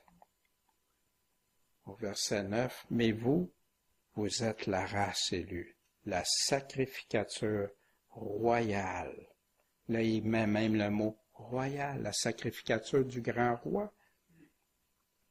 La nation sainte, le peuple acquis pour annoncer les vertus de celui qui vous a appelé des ténèbres à sa merveilleuse lumière. Fait qu'on est la sacrificature royale, le peuple pour faire quoi? Pour annoncer les vertus de celui qui nous a appelés à des ténèbres à sa merveilleuse lumière. À toutes les fois qu'on parle de Christ à quelqu'un, à toutes les fois que ce soit en témoignant, ça peut être verbal, témoignant ça peut être par nos actions, par notre vie, par nos actions surtout. Qu'est-ce qu'on fait? Ben, on est en train d'annoncer ses vertus à lui. Parce que qu'est-ce qui fait que je peux aimer mon ennemi pareil? Qu'est-ce qui fait que je peux rendre service à quelqu'un qui m'a poignardé? Qu'est-ce qui peut faire que sinon? Qu'est-ce qui va faire que si je vois quelqu'un qui est dans la misère, que tout le monde bafoue un itinérant, des personnes qui n'ont pas d'argent pour manger, tout ça, qu'est-ce que je suis en train de faire? Je suis en train d'annoncer. Pourquoi tu fais ça pour moi? Je me souviens, il y a très longtemps, c'est juste une petite anecdote, là, mais j'étais en train je m'en allais avec mon père, puis on venait de terminer là, un travail et tout ça. Puis je vois quelqu'un qui est sur le bord de la route avec une crevaison, tu sais. Fait qu'on arrête. Fait que le gars, il est mal pris, puis il sait pas quoi faire, puis il n'y a pas des choses. Fait que je dis, regarde, je vais te donner un coup de main, ça aide. Là, il vient me voir, il dit, pourquoi tu m'aides? Il dit, tu sais, pour lui, ça avait l'air, tout allait mal. Tu sais, des journées que ça va mal dans ta vie. Mais je dis, regarde, Moi, je dis, Dieu a dit, aime ton prochain, puis aide-le. L'aimer, c'est l'aider. Fait que, ouais, il dit, ah, c'est spécial. Tu sais, puis le gars, ça l'a marqué, ça l'a frappé. Pourtant, c'est pas grand-chose à arrêter pour donner un coup de main, pour changer un pneu. C'est pas comme, c'est faire. Puis mon père regardait ça, tu sais, ouais, c'est ça. Mais c'est ça. Parce que sans ça, avant, j'aurais peut-être passé tout droit, tu sais, ou tout ça. En tout cas, c'est juste une petite manière. Ça m'a permis de lui témoigner aussi. Qui régnera toujours? Dans Apocalypse, à la toute fin, dans la conclusion, il nous dit au chapitre 22, verset 3, dans ces nouveautés-là de cieux et de terre et de Nouvelle-Jérusalem, il n'y aura plus aucun anathème. Et le trône de Dieu et de l'agneau sera en elle, et ses serviteurs le serviront. Ils verront sa face, et son nom sera sur leur front. Ça revient, ça, aussi. Il n'y aura plus de nuit, ils n'auront plus besoin de lampes, ni de la lumière du soleil. Pourquoi? Parce que le Seigneur Dieu, celui qui a créé la lumière, lui, il connaît des lumières que nous autres, on ne connaît pas. Lui, il sait ce que c'est. Puis, ils régneront pour quelque temps. Ils régneront, ils vont être rois et sacrificateurs pour régner. Ses serviteurs, ça c'est adressé à ses serviteurs, à ceux que le Seigneur dit bon et fidèle serviteur. Wow, on aspire-tu à ce que le Seigneur nous dise ça quand on va le voir face à face, qu'il nous dise, t'as été fidèle en peu de choses, t'as fait. Puis des fois, on a tendance à regarder, ouais, j'ai fait plein d'affaires, tout ça. Non, je fais juste ce que je dois faire. Je pouvais pas me sauver par moi-même. Il n'y a rien que je pouvais faire pour me sauver. Puis ce que je fais, c'est par amour, parce que j'aime Dieu, parce que je veux lui plaire. Fait que quand je fais ça, c'est comme naturel. Je devrais-tu m'attendre à des affaires extraordinaires pour ça? Non.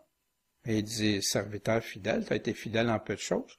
Voici, parce que tu as été fidèle dans 5 talents, pour 5 talents ou 10 talents, voici, tiens, plus, multiplie. Et multiplie. Seigneur, accorde-nous cette faveur-là, qu'on veille compris. Continue dans le chapitre 5 de l'Apocalypse, Révélation. Puis je regardai et j'entendis la voix de plusieurs anges. Il va nous dire combien qui étaient autour du trône, puis des anciens qui étaient là. Puis leur nombre était de plusieurs millions d'anges autour du trône. Wow! Avec les anciens, bien sûr. Et il disait à haute voix, l'agneau qui a été mis à mort est digne de recevoir puissance, richesse, sagesse, force, honneur, gloire et louange. 7 caractéristiques. En passant, le chiffre 7 revient constamment dans l'Apocalypse. Vous allez voir ça partout. Fait que, non seulement tantôt c'était les 4 êtres vivants, puis les anciens, là maintenant c'est des millions d'anges qui disent ça. J'entendis aussi, mais j'aimerais ça revenir ici. Connaissez-vous quelqu'un, vous, qui est digne de recevoir la puissance? Es-tu déjà puissant, Jésus? Oui.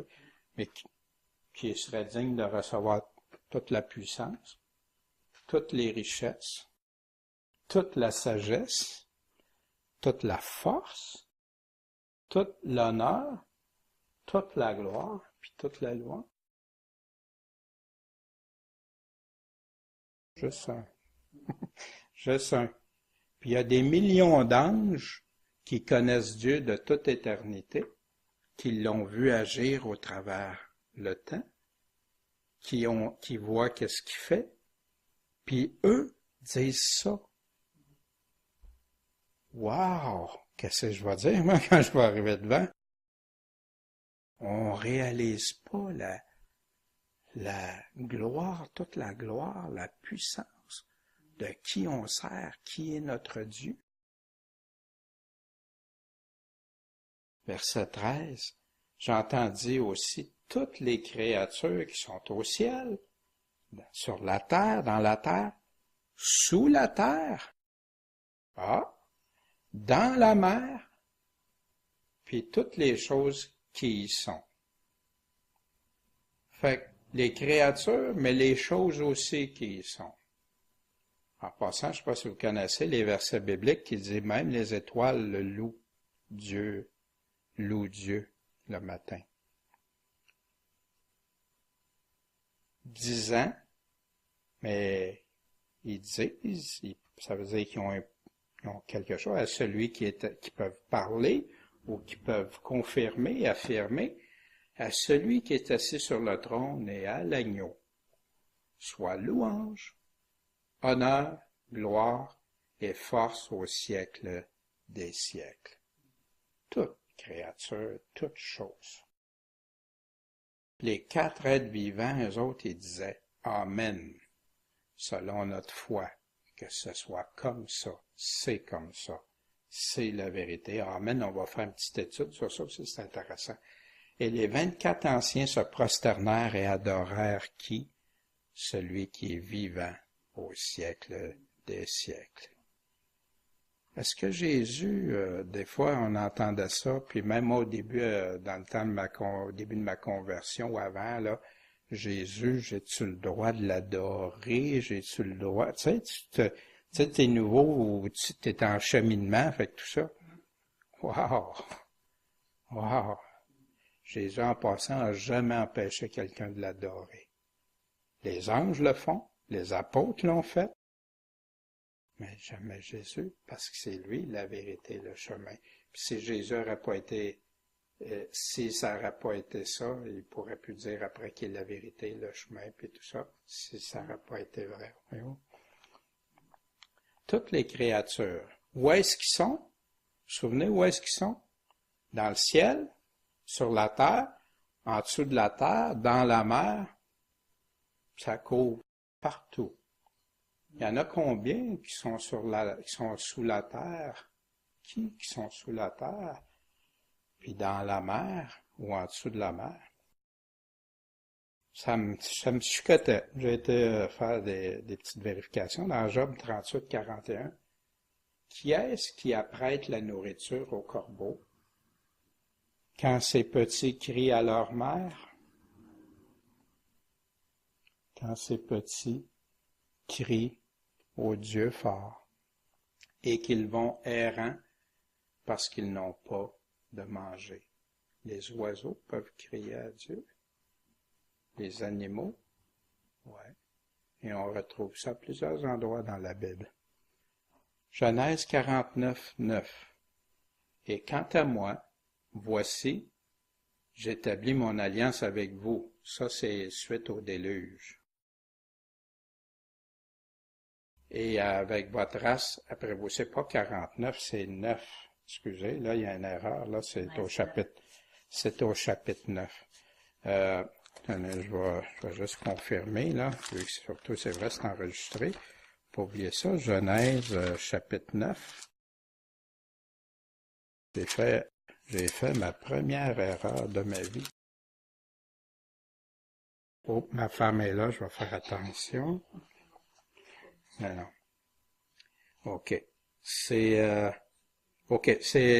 9, chapitre 9, verset 9. Fait que le 4 est de trop. Je vais l'enlever après, ou si tu veux l'enlever, Michel, ça serait apprécié. Et quant à moi, voici, j'établis mon alliance avec vous et avec votre race après vous. Fait qu'il a parlé à Noé puis sa famille, puis la race descendante, et qui est avec tout animal vivant qui est avec vous, tant des oiseaux que du bétail, et de toutes les bêtes de la terre qui sont avec vous, de toutes celles qui sont sorties de l'arche, jusqu'à toutes les bêtes de la terre. Vous savez que Dieu aime les animaux. Dieu dit même dans la parole, il y a des places, il y en a qui sont méchants envers les animaux, qui prennent pas soin de ce que Dieu a créé et tout ça. Mais Dieu aime les animaux. Pas comme l'homme, bien sûr, mais Dieu aime sa création, aime ses animaux. Il traite une alliance seulement avec l'homme? Non. Il dit ici qu'il traite une alliance même avec les animaux. Et dans ce chapitre-là, et vous pouvez ne pas être d'accord avec ça, bien sûr, mais moi, je suis d'accord avec ce que la parole dit toujours. Ça, c'est bien important pour moi. Et si Dieu dit qu'il traite une alliance avec les animaux, pour moi, je le crois. Je me soumets à ça. Et c'est tout, même si je n'ai pas toute la connaissance de comprendre le pourquoi et les choses au travers de tout ça. Fait que ce soir, on a vu le chapitre 4 et le chapitre 5. Dans ce chapitre 4-là, on a vu l'introduction. Jean, dans la deuxième vision, qui monte en esprit, ravi en esprit, puis qui arrive au ciel, puis que là, il y a une porte. En passant, il y a une porte, hein. C'est un petit détail, mais il y a une porte. Ça veut dire que c'est pas n'importe qui peut aller là. Il y a une porte, puis il va à travers la porte. Puis là, il voit quoi? Il voit un trône. C'est brillant, des pierres merveilleuses. Un arc-en-ciel vert, émeraude, couleur émeraude, très spécial. Il voit 4 êtres vivants. 4 êtres vivants qu'on a vu des descriptions, mais qu'on va revenir plus tard quand on va étudier les anges, chérubins et tout ça. Et des fois, j'essaie de vous en donner, mais pas trop de choses tout en même temps, mais on y reviendra. Et avec ça, là, il voit que un agneau immolé. Hein? On lui dit qu'on va lui dire qu'est-ce qui va se passer, mais il voit que ça se fait par un rouleau, par un livre qui est scellé. Mais là, il n'y a personne qui peut l'ouvrir. Personne ne peut lui dire qu'est-ce qui va se passer, qu'est-ce qui va arriver, sauf cet agneau-là, qui le prend dans les mains du trône du Père, les mains de Dieu. On retrouve ça aussi dans Daniel, des choses similaires, des images similaires, et que là va prendre le rouleau et va être digne de l'ouvrir. Puis là, quand ça se passe dans le ciel, là, vous avez remarqué tous les versets pour la louange, l'adoration, rendre gloire à Dieu parce que y avait-tu juste Jean qui avait de la peine s'il ne serait pas ouvert ce rouleau-là? Toute la création du ciel en haut aspirait à ça. Puis même après, c'est dit que partout, éventuellement, vont louer, vont dire que Dieu est digne, que Dieu mérite tout. Et ça, c'est ce qui nous emmène pas la semaine prochaine, dans 2 semaines, et qu'on va voir l'ouverture de ce livre-là. Pardon? OK.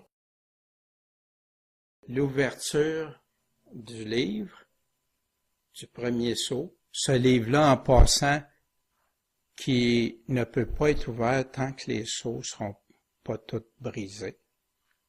On peut voir peut-être des parties parce qu'il nous donne des descriptions, mais que ce livre-là va être complètement ouvert et qui va nous amener aux 7 trompettes, au 7e sceau, qui va nous amener aux 7 trompettes. Parfois, il y en a qui disent les 7 sceaux, les trompettes, tout ça, les trompettes arrivent avant les sceaux. Pas selon ce que la Bible nous dit, en tout cas parce que la Bible nous dit que les 7 trompettes sont données seulement qu'au 7e sceau. Ils n'ont pas les trompettes tant que le 7e sceau. Puis avant d'arriver au 7e sceau, il y a la famine, la guerre, la séduction. Il y a aussi les âmes de ceux qui ont été martyrisés pour Christ, qui crient à Dieu. Il y a aussi le 6e sceau, le ciel, la terre ébranlée et tout ça. Puis après ça, le 7e sceau. On va voir tout ça ensemble. On va voir après ça les 7 coupes de colère, mais avant d'arriver là, on va avoir comme une parenthèse. Puis aussi, ce qu'on va regarder ensemble, c'est la récurrence des thèmes. Il y a une chronologie, mais il y a une chronologie dans l'Apocalypse, mais il y a une récurrence. Il va nous parler de choses et on va évoluer. Après ça, il va recommencer à parler de certaines choses, des fois avec d'autres détails ou d'autres précisions. Vous souvenez-vous, quand on a étudié Daniel, dans Daniel, je vous avais montré, exemple pour le sacrifice journalier, dans le chapitre 7, 8, 9, 11, etc., l'Antéchrist, celui qui va être, etc. Puis il revenait. Mais on va voir ça aussi, une certaine forme comme ça. La même chose qu'Ésaïe. Ésaïe partait, développait des sujets et tout à coup revenait à des sujets puis il donnait d'autres explications ou d'autres endroits ou d'autres choses. Et on va voir l'Apocalypse, c'est riche. C'est un livre merveilleux. Puis que Dieu ôte les scellés de ce livre-là. Puis même, ça, personne ne peut avoir la prétention de tout connaître, de tout savoir dans ça. Il y a une chose, Dieu veut qu'on sache. Heureux celui qui lit et qui garde, parce que les choses. Puis il y a des choses qu'on va comprendre clairement maintenant, puis d'autres qu'on va comprendre clairement quand les contextes vont être là. Là, on va savoir que oui, là, c'est ça, ça peut arriver. Comme je vous donnais l'exemple de la marque de la bête ou qu'on peut voir partout sur la terre en même temps, ce qui se passe à un endroit, etc., des choses comme ça. Fait que ce soir, c'est ce que j'avais à vous présenter, puis je vais garder les 6 sauts pour les 6 prochains sauts pour le prochain module. Mais c'est pas ça que Jésus promet la victoire aux vainqueurs et tout ça, parce qu'il sait que ça va être extraordinaire. Puis imaginez qu'est-ce que c'est. Nous autres, on connaît la terre, on voit des choses, des fois qui nous impressionnent. Tu regardes des animaux, la nature, des choses puissantes, tout ça, ça t'impressionne. Mais là, tu vas connaître celui qui les a faites. Mais ça, ce qu'on voit, c'est pas la limite de sa puissance, c'est une petite partie de sa puissance. Ben oui.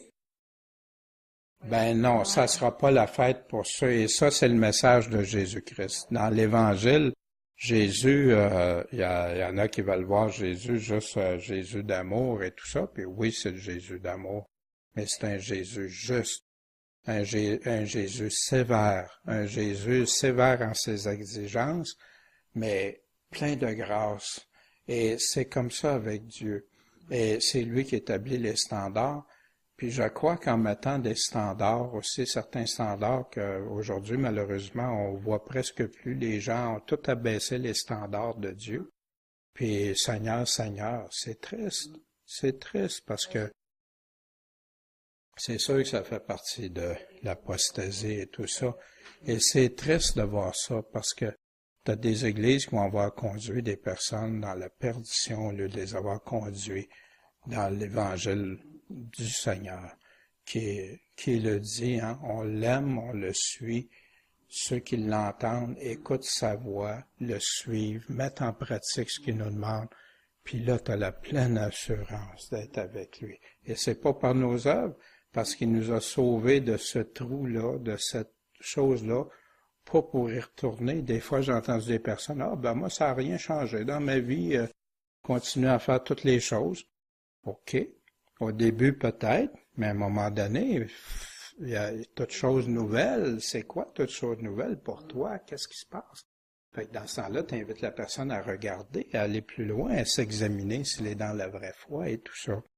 Mais avec le Seigneur, on peut avoir pleine confiance. Quand on l'aime, on le suit. On est avec lui. Oui. Bon, ça, on va voir ça quand on va être rendu, là, dans le millénium, on va aller chercher les passages de l'Ancien Testament. Des choses, des fois, qui sont surprenantes, ou des choses qu'on va aller voir. On va continuer aussi à prier sur ça, puis aller voir qu'est-ce que Dieu a à nous révéler pour ça. Parce que le millénium, il y a eu beaucoup de positionnements, beaucoup de choses. Fait qu'on va rester selon ce que la parole dit. Puis quand on va aller voir des passages dans l'Ancien Testament qui parlent du millénium, on n'ajoutera rien ou on n'enlèvera rien. Exemple, pour le passage, est-ce que ça s'applique au millénium ou à la Nouvelle Jérusalem? parce qu'il peut y avoir une confusion entre les deux, la Nouvelle Jérusalem ou le millénium. Qu'est-ce qu'on va voir? C'est que les textes qu'on va aller voir dans l'Ancien Testament vont nous donner ces précisions-là. Exemple, tantôt, quand le loup, le lion, OK, ils vont être ensemble, tout ça. C'est une chose, mais on va regarder tout le contexte. Ailleurs, il va nous parler que le jeune, le plus jeune qui va mourir à 100 ans, tu sais. Fait qu'il va y avoir de la mort. Fait que c'est sûr que ça sera pas dans la Nouvelle Jérusalem, parce que ça va être au siècle des siècles. Fait que là, on peut dire, OK, avec assurance, puis c'est pas arrivé encore, tu sais. Fait qu'on peut dire avec assurance, ben ça, c'est pour le temps du millénium. Il y a une période qui avait été promise aux Juifs, il y a plein de promesses aux Juifs, au peuple juif aussi, qui n'ont pas été réalisées depuis, puis ils sont encore là dans l'Ancien Testament, mais qui vont prendre forme durant ce millénium-là. Cette période de 1000 ans, il y en a qui évaluent comme un jour, puis qui va être sans que Satan puisse rien faire, sauf au bout des 1000 ans qui va être relâché. Fait que pendant ces 1000 ans-là, le monde les personnes vont pouvoir vivre, mais sans l'influence de Satan. Mais Dieu, je crois, va démontrer aussi qu'il y en a que le cœur va être tortueux, parce que dès que Satan va être relâché, il va aller en séduire plein pour aller combattre contre Dieu. Ça va pour ça? Puis, soyez à l'aise. En tout cas, si vous avez des questions, si vous trouvez que c'est trop, pas assez d'explications, trop d'explications, soyez à l'aise, c'est pour vous autres, là. Aussi. Puis si je... Pardon? Ouais, on l'a en PowerPoint, mais j'ai pas pensé à l'imprimer. Mais je pourrais l'imprimer. Ouais, c'est vrai, j'ai pas pensé. Puis c'est vrai, puis comme aussi pour Éric et tout ça, pour Gaston, puis Raymond, Bernadette, tout ça, ceux qui pouvaient pas être ici ce soir. Ça fait que je vais regarder ça. Une bonne observation pour imprimer. J'ai pas pensé à imprimer des feuilles ce soir. Fait que, puis en passant, j'ai reçu aujourd'hui plein de livres anciens que j'avais commandés qui parlent de l'Apocalypse, la marque de la bête, etc. Puis, voyez-vous, ici, c'est des centaines de livres, là. Ça en a une partie. Chacun, mettons exemple, comme il y a l'Apocalypse, c'est un autre. Fait que chaque dossier a des centaines de livres. Il y a des livres de 600 pages dans ça, puis tout ça. Une vraie bibliothèque de livres anciens. J'en ai pour l'Apocalypse, ces choses-là, mais tous des auteurs anciens. Pas de l'ère moderne. C'est tout des années 1800 en descendant. Ce qui a des choses intéressantes. Puis je veux regarder, faire un sommaire, pas toutes les lire en détail, là, mais de faire un sommaire et tout ça, leur position. Quelle était leur position? Comment ils voyaient des choses et aller chercher des extraits de ça? Ça peut des fois nous aider. Parce que des fois, aujourd'hui, tu arrives, comme je le sais, que des choses que j'ai affirmées, pour certains, c'est une nouvelle doctrine, etc. Mais dans le fond, c'est pas une nouvelle doctrine. Il y a une nouvelle doctrine qui est arrivée dans l'Église. On en avait déjà parlé avec l'enlèvement et tout ça. Et ça, c'est nouveau, ça. Ça n'a jamais été prêché autrefois. Mais on va revenir avec ça. Fait que des fois, les gens se rébellent. Puis, j'aime aussi beaucoup lire. J'ai une Bible de Genève des années 1599. Pas celle-ci. Ça, c'est une reproduction, bien sûr, avec les mots. C'est intéressant. Il y a des commentaires des anciens pasteurs des années 1500 de la Réforme. C'est intéressant à lire, mais ça, si je vois, des fois, je trouve des choses, je vais vous les partager. Moi, je trouve ça comme des petites perles, des fois, des choses.